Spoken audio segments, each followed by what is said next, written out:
Hello friends, എല്ലാവർക്കും അർജുൻ വ്ളോഗ്സിൻ്റെ പുതിയൊരു വീഡിയോയിലേക്ക് സ്വാഗതം. നമ്മളെല്ലാവരും വീട്ടിൽ വൈദ്യുത ബൾബുകൾ ഉപയോഗിക്കുന്നവരാണ്. LED ബൾബായും ഏതുതരം ബൾബായാലും നമ്മൾ സാധാരണ ഉപയോഗിക്കുന്നവരാണ്. ഇങ്ങനെ ബൾബുകൾ നമ്മൾ ഉപയോഗിക്കുമ്പോൾ ശ്രദ്ധിക്കേണ്ടതായിട്ടുള്ള കുറച്ച് കാര്യങ്ങളുണ്ട്. അപ്പോൾ അതൊക്കെ ശ്രദ്ധിച്ചാൽ നമുക്ക് വളരെയേറെ ഉപകാരപ്രദമായിരിക്കും. അത്തരം കുറച്ച് ടിപ്സുകളെക്കുറിച്ചാണ് ഇന്നത്തെ വീഡിയോയിലൂടെ നമ്മൾ പറയുന്നത്. അപ്പോൾ എന്തൊക്കെയാണ് ആ ടിപ്സുകളെന്ന് നമുക്ക് നോക്കാം. ഹോൾഡറുകളിൽ ചരിഞ്ഞു നിന്ന് കത്തുന്ന ബൾബിനേക്കാളും ദീർഘകാലം നിലനിൽക്കുന്നത് വയറിൽ താഴേക്ക് തൂക്കിയിടുന്ന പെൻഡൻറ്റ് ഹോൾഡറുകൾ ഉപയോഗിക്കുന്ന ബൾബുകളാണ്.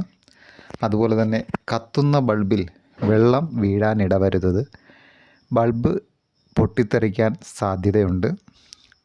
ഇതുകൂടാതെ തന്നെ സ്റ്റോർ മുറികളിൽ പോലെ നിരന്തരമായി ആൾ സഞ്ചാരം ആവശ്യമില്ലാത്ത സ്ഥലങ്ങളിൽ വോൾട്ടേജ് കുറഞ്ഞ ബൾബുകളും അതുപോലെ ഊണുമുറികളിലും മറ്റും വോൾട്ടേജ് കൂടിയ ബൾബുകളും ഉപയോഗിച്ചാൽ നമുക്ക് വൈദ്യുത ചെലവ് വളരെ കുറയ്ക്കാനൊക്കെ സാധിക്കുന്നതാണ്.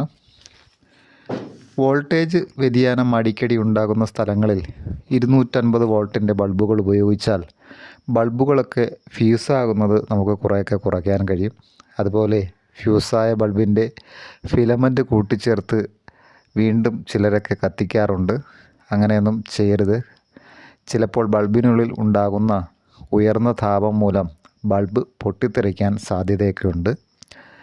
സോക്കറ്റിനുള്ളിൽ പ്ലഗിൻ്റെ പിൻ കയറ്റുമ്പോൾ പ്രയാസം നിങ്ങൾക്ക് അനുഭവപ്പെടുന്നുണ്ടെങ്കിൽ ബലം പ്രയോഗിച്ചൊന്നും അമർത്തരുത്. പകരം പ്ലഗിൻ്റെ തന്നെ പിച്ചള പിന്നുകളിൽ ലെഡ് പെൻസിൽ കൊണ്ട് ഒന്ന് ഉരസുക.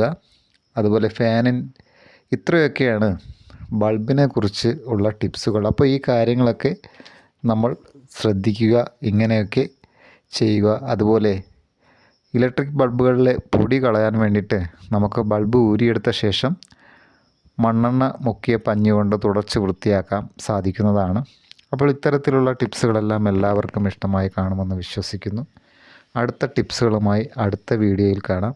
എല്ലാവർക്കും തന്നെ നല്ലൊരു ശുഭദിനം നേരുന്നു. ബൈ.